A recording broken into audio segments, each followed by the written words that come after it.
اللہم صلی علی سیدنا و مولانا محمد معدن الجود والکرم وآلہ واصحابہ وبارک وسلم۔ ابو طالب اپنے چند لوگوں کے ساتھ حرم گئے اور کفار مکہ سے جب مطالبہ کیا کہ تم وہ دستاویز، وہ ڈاکیومنٹ، وہ پیپر باہر نکال کر کے لے آؤ، تو یہ لوگ بڑی تیزی سے اندر گئے اور وہ دستاویز، وہ ڈاکیومنٹ نکال کر کے باہر لے آئے، اور جب یہاں لے کر کے آئے تو یہ بڑے خوش تھے کہ آج جو ہے یہ کوئی نہ کوئی فیصلہ ہو جائے گا اور یہ فتنہ و فساد ہمیشہ کے لیے معاذ اللہ ختم ہو جائے گا۔ تو انہوں نے ابو طالب سے کہا اور ان کے لوگوں سے کہ اب تم لوگ حضور کی اعانت، نصرت، مدد، حمایت کرنا چھوڑ دو تاکہ ہماری اور تمہاری جو دشمنی ہے وہ دوستی میں بدل جائے۔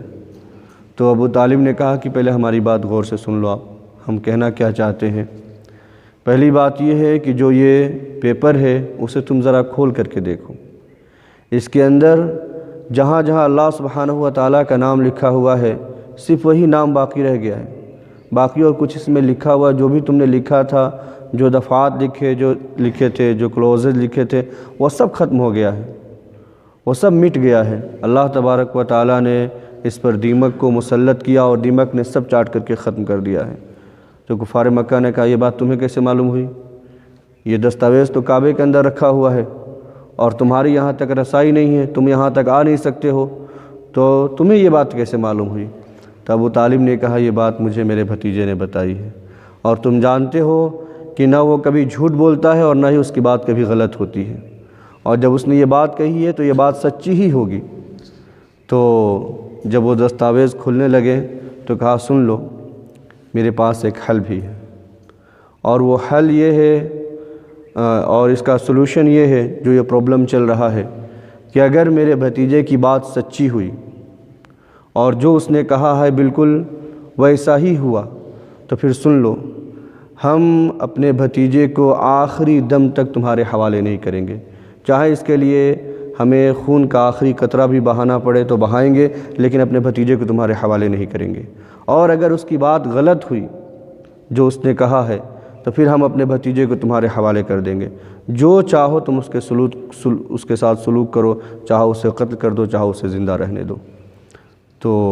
آپ دیکھیں ابو طالب اور ان کے لوگوں کو اللہ کے رسول صلی اللہ علیہ وسلم کی بات پر اتنا بھروسہ تھا کہ انہوں نے یہ دعویٰ کر دیا کہ اگر ایسا نہ ہوا تو پھر تمہارے حوالے کر دیں گے، اور کفار ادھر بڑے خوش ہوئے،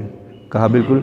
ہم اس کی روز حفاظت کرتے ہیں، یہاں روز دیکھتے ہیں اور روز اس کا خیال رکھتے ہیں، اس دستاویز اور ڈاکیومنٹ کا، ایسا ہو نہیں سکتا ہے۔ تو انہوں نے کہا ہم آپ کی بات پر راضی ہیں، اور اس کے بعد اس دستاویز کو غلاف سے کھولا گیا، باہر نکالا گیا، اور صادق و مصدوق اور اللہ کے حبیب صلی اللہ تعالی وسلم نے جو بات کہی تھی حرف بحرف وہ بات صحیح ثابت ہوئی، اور لوگوں نے اپنی آنکھوں سے دیکھا کہ اللہ سبحانہ و تعالیٰ کے نام کے علاوہ کچھ بھی جو کچھ بھی اس میں لکھا تھا کچھ بھی باقی نہیں بچا ہے۔ تو جب کفار مکہ نے یہ دیکھا تو انہوں نے کہا ھذا سحر ابن اخیک، یہ تمہارے بھتیجے کے جادو کا کرشمہ ہے، یہ تمہارے بھتیجے کے جادو کا کرشمہ ہے۔ اور جب حق ان کے سامنے کھل کر کے آ گیا اور بالکل سورج کی طرح، روز روشن کی طرح عیاں ہو گیا، کھل گیا، اور سب کچھ انہوں نے آنکھوں سے دیکھ لیا، تو انہیں چاہیے تھا کہ حق کو قبول کرتے، لیکن وہ ایک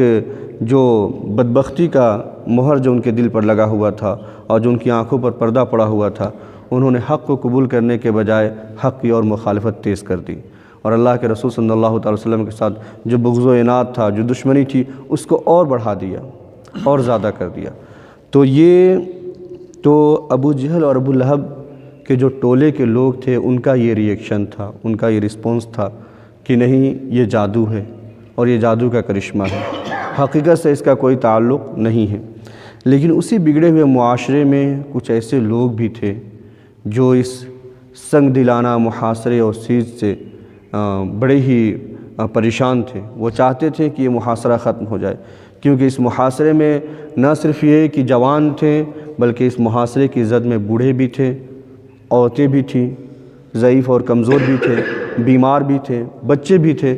تو ان کی یہ خواہش اور تمنا تھی کہ اس محاصرے کو ختم کر دیا جائے اور اس طرح کے ظلم و ستم کو اپنے معاشرے میں اپنے سماج میں ہونے نہ دیا جائے۔ لیکن چونکہ پورے قریشی ایک ساتھ جمع ہو کر کے اس محاصرے کو انجام دے رہے تھے اور اس محاصرے کی حمایت میں تھے، اس لیے کوئی بھی جو چند لوگ تھے بھی وہ ان کے خلاف آواز بلند کرنے کی ہمت نہیں رکھتے تھے، تو اس وجہ سے یہ محاصرہ جاری رہا۔ ابو طالب نے کہا کہ اگر تم نے یہی سوچ لیا ہے کہ تمہیں یہی کرنا ہے اور تمہیں حق کو قبول نہیں کرنا ہے، تو کہا کہ سنو یا معاشر قریش الا ما نحصر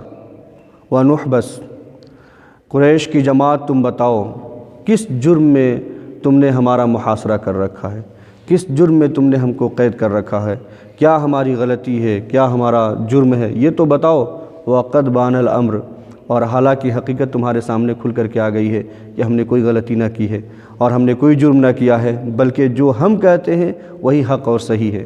اور یہ بھی تمہیں معلوم ہو گیا ہے کہ تم جو کر رہے ہو وہ ظلم ہے، رشتوں کو توڑنا ہے اور معاملات کو اور زیادہ برا کرنا ہے۔ جب یہ بات طے ہو گئی اور تم نے کہا کہ ہم راضی ہیں، اگر ان کی بات سچی ہوئی تو ہم بالکل جو ہے آپ کا محاصرہ ختم کرنے دیں گے، بات غلط ہوئی تو تم انہیں ہمارے حوالے کرو گے، پھر اپنی بات پر تم ٹکے نہیں رہے تو تمہارا معاملہ جو ہے سب سے زیادہ برا ہے۔ لیکن قریشیوں پر اس کا کوئی اثر نہ پڑا۔